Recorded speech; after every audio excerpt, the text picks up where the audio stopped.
بسم اللہ الرحمن الرحیم۔ ورلڈ اسلام وائس کے معزز ناظرین السلام علیکم۔ میری ویڈیو شروع کرنے سے پہلے ایک بار درود شریف پڑھ لیں، کیونکہ جو ایک بار درود شریف پڑھتا ہے اللہ پاک اس پہ 10 رحمتیں نازل کرتا ہے۔ رسول اللہ صلی اللہ علیہ وآلہ وسلم سے مروی 2 عبرتناک واقعات۔ جھوٹ بولنا سخت گناہ ہے اور انسان کو تباہ کرنے والا ہے۔ حضرت ابو ہریرہ رضی اللہ تعالیٰ عنہ سے روایت ہے کہ انہوں نے حضور اکرم صلی اللہ علیہ وآلہ وسلم سے سنا کہ حضور اکرم صلی اللہ علیہ وآلہ وسلم نے ارشاد فرمایا، بنی اسرائیل میں 3 شخص تھے، ایک کوڑی، ایک نابینا اور ایک گنجا۔ اللہ تعالیٰ نے ان تینوں بندوں کا امتحان لینا چاہا، چنانچہ اللہ تعالیٰ نے ان کے پاس ایک فرشتہ بھیجا۔ فرشتہ پہلے کوڑی کے پاس آیا اور اس سے پوچھا کہ تمہیں سب سے زیادہ کیا چیز پسند ہے؟ اس کوڑی نے جواب دیا کہ اچھا رنگ، اچھی جلد، کیونکہ کوڑی ہونے کی وجہ سے مجھ سے لوگ نفرت کرتے ہیں۔ فرشتے نے اس پر اپنا ہاتھ پھیرا تو اللہ کے حکم سے اس کی بیماری جاتی رہی اور اس کا رنگ بھی خوبصورت ہو گیا اور اس کی جلد بھی اچھی ہو گئی۔ فرشتے نے اس سے پوچھا کہ تم کیا چیز پسند کرتے ہو؟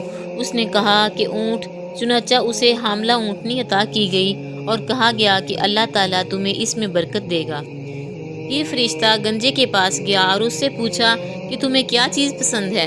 اس نے کہا کہ عمدہ بال، تاکہ میرا موجودہ عیب ختم ہو جائے، کیونکہ لوگ اس کی وجہ سے مجھے پسند نہیں کرتے۔ فرشتے نے اس کے سر پر ہاتھ پھیرا اور اس کا عیب اللہ کے حکم سے جاتا رہا اور اس کی بجائے عمدہ بال نکل آئے۔ فرشتے سے پوچھا کہ کس طرح کا مال تم پسند کرتے ہو؟ اس نے کہا کہ گائے۔ فرشتے نے اسے ایک حاملہ گائے دے دی اور کہا کہ اللہ تعالیٰ تمہیں اس میں برکت دے گا۔ پھر فرشتہ تیسرے شخص اندھے کے پاس گیا اور کہا کہ تمہیں کیا چیز پسند ہے؟ اندھے شخص نے کہا، اللہ تعالیٰ مجھے بصارت دے دے تاکہ میں لوگوں کو دیکھ سکوں۔ فرشتے نے ہاتھ پھیرا اور اللہ تعالیٰ نے اس کی بینائی واپس کر دی۔ فرشتے نے پوچھا کہ کس طرح کا مال تم پسند کرتے ہو؟ اس نے کہا کہ بکریاں۔ فرشتے نے اسے حاملہ بکری دے دی۔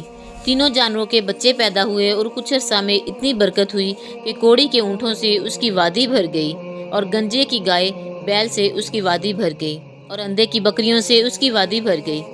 دوبارہ فرشتہ اپنی اسی شکل و صورت میں کوڑی کے پاس گیا اور کہا کہ میں ایک نہایت مسکین آدمی ہوں، سفر کا تمام سامان اسباب ختم ہو چکا ہے اور اللہ تعالیٰ کے سوا اور کسی سے مقصد برابری کی توقع نہیں، لیکن میں تم سے اس ذات کا واسطہ دے کر جس نے تمہیں اچھا رنگ اور اچھی جلد اور اچھا مال عطا کیا ہے، ایک اونٹ کا سوال کرتا ہوں جس پر میں اپنا سفر طے کر سکوں۔ اس نے فرشتے سے کہا کہ حقوق اور بہت سے ہیں، تمہارے لیے گنجائش نہیں۔ فرشتے نے کہا، غالباً میں تمہیں جانتا ہوں، کیا تمہیں کوڑ کی بیماری نہیں تھی جس کی وجہ سے لوگ تم سے نفرت کیا کرتے تھے؟ ایک فقیر کی دعا و کوشش سے تمہیں اللہ تعالیٰ نے یہ چیزیں عطا کی۔ اس نے کہا کہ یہ ساری دولت تو نسل و در نسل چلتی آ رہی ہے۔ فرشتے نے کہا، اگر تم جھوٹے ہو تو اللہ تعالیٰ تم کو اپنی پہلی حالت پر لوٹا دے۔ پھر فرشتہ اپنی اسی شکل و صورت میں گنجے کے پاس گیا اور اس سے بھی وہی درخواست کی۔ اس گنجے نے بھی وہی جواب دیا جو کوڑی نے جواب دیا تھا۔ فرشتے نے کہا کہ اگر تم جھوٹے ہو تو اللہ تعالیٰ تم کو اپنی پہلی حالت پر لوٹا دے۔ اس کے بعد فرشتہ اپنی اسی شکل و صورت میں اندھے کے پاس گیا اور کہا کہ میں ایک نہایت مسکین آدمی ہوں، سفر کے تمام اسباب و وسائل ختم ہو چکے ہیں اور اللہ تعالیٰ کے سوا اور کسی سے مقصد برابری کی توقع نہیں، لیکن میں تم سے اس ذات کا واسطہ دے کر جس نے تمہیں بینائی دی ایک بکری مانگتا ہوں جس سے اپنے سفر کی ضروریات پوری کر سکوں۔ اندھے نے جواب دیا کہ واقعی میں اندھا تھا اور اللہ تعالیٰ نے مجھے بینائی عطا فرمائی، اور واقعی میں فقیر و مفلس تھا اور اللہ تعالیٰ نے مجھے مالدار بنایا۔ تم جتنی بکریاں چاہو لے جا سکتے ہو، بخدا جب تم نے اللہ کا واسطہ دیا ہے تو جتنا بھی تمہارا جی چاہے لے لو، میں تمہیں ہرگز نہیں روک سکتا۔ فرشتے نے کہا، تم اپنا مال اپنے پاس رکھو، یہ تو صرف امتحان تھا اور اللہ تعالیٰ تم سے راضی اور خوش ہے اور تمہارے دونوں ساتھیوں سے ناراض ہے۔ کوڑی اور گنجے نے جھوٹ بولا جس سے وہ دونوں جہاں میں ناکام ہوئے، لیکن اندھا سچ بولنے کی وجہ سے دونوں جہاں میں کامیاب و کامران ہوا۔ اس لیے ہمیں جھوٹ نہیں بولنا چاہیے۔ اللہ تعالیٰ اپنے پاک کلام میں فرماتا ہے، اللہ تعالیٰ ان لوگوں کو راہ نہیں دکھاتے جو اسراف کرنے والے ہیں اور جھوٹے ہیں۔ سورۃ المومنون آیت نمبر 28۔ جھوٹ کے نتائج سخت مہلک اور خطرناک ہیں، اس لیے آپ صلی اللہ علیہ وآلہ وسلم کی سخت وعید ہے۔ حضرت عبداللہ بن مسعود رضی اللہ تعالیٰ عنہ سے مروی ہے کہ آپ صلی اللہ علیہ وآلہ وسلم نے فرمایا، سچائی کو لازم پکڑو، کیونکہ سچ نیکی کی راہ دکھاتا ہے اور نیکی جنت کی طرف لے جاتی ہے، اور آدمی یکساں طور پر سچ کہتا ہے اور سچائی کی کوشش میں رہتا ہے، یہاں تک کہ اللہ کی نظر میں اس کا نام سچوں میں لکھ دیا جاتا ہے۔ اور جھوٹ سے بچے رہو، اس لیے کہ جھوٹ گناہ اور فجور ہے، اور فجور دوزخ کی طرف راہ بتاتا ہے، اور آدمی مسلسل جھوٹ بولتا ہے اور اس کی جستجو میں رہتا ہے، جہاں تک کہ اللہ کے نزدیک اس کا شمار جھوٹوں میں لکھ دیا جاتا ہے۔ بخاری و مسلم حدیث۔ قرض کی وقت پر ادائیگی۔ دوسرا واقعہ حضرت ابو ہریرہ رضی اللہ تعالیٰ عنہ سے مروی ہے کہ حضور اکرم صلی اللہ علیہ وآلہ وسلم نے بنی اسرائیل کے ایک شخص کا تذکرہ فرمایا جس نے اپنے بنی اسرائیل کے ایک دوسرے شخص سے 1000 دینار قرض مانگا۔ قرض دینے والے نے کہا کہ پہلے ایسے گواہ لاؤ جن کی گواہی پر مجھے اعتبار ہو۔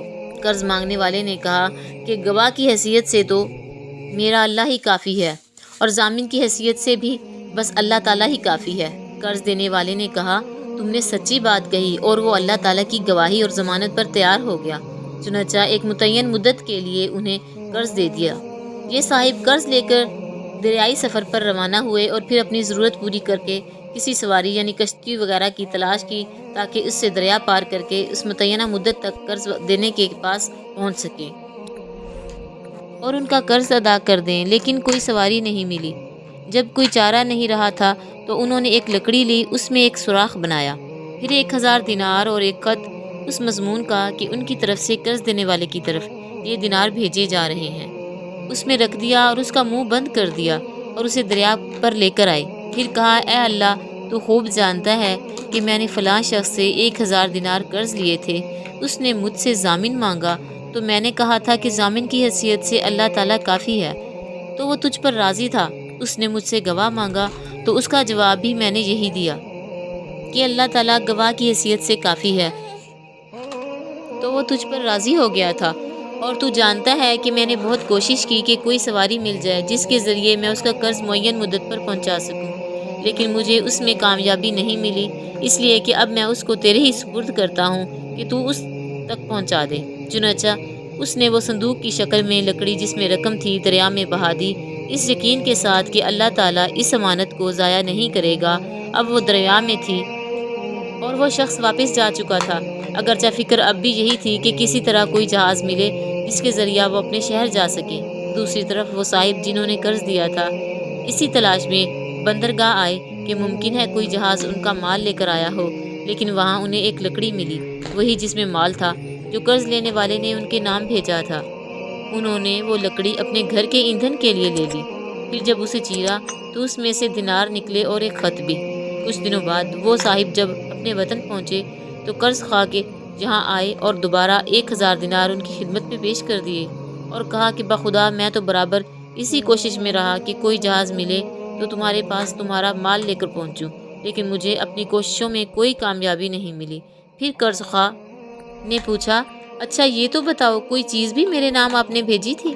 مقروض نے جواب دیا، بتا تو رہا ہوں کہ کوئی جہاز مجھے اس جہاز سے پہلے نہیں ملا جس سے میں آج پہنچا ہوں۔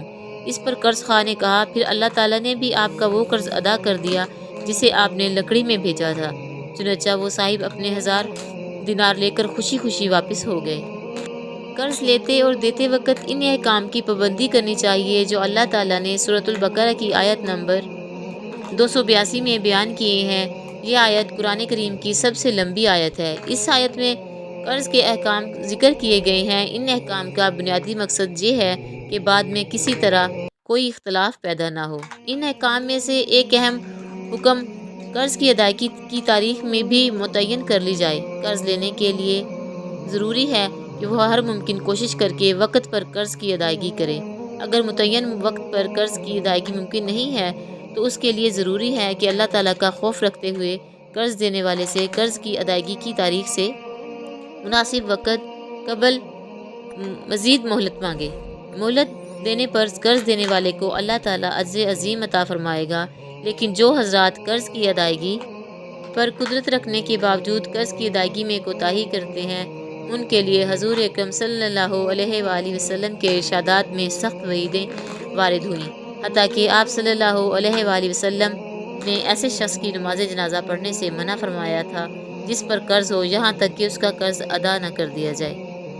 اللہ تعالی ہم سب کو نیکی کرنے کی توفیق عطا فرمائے، آمین ثم آمین۔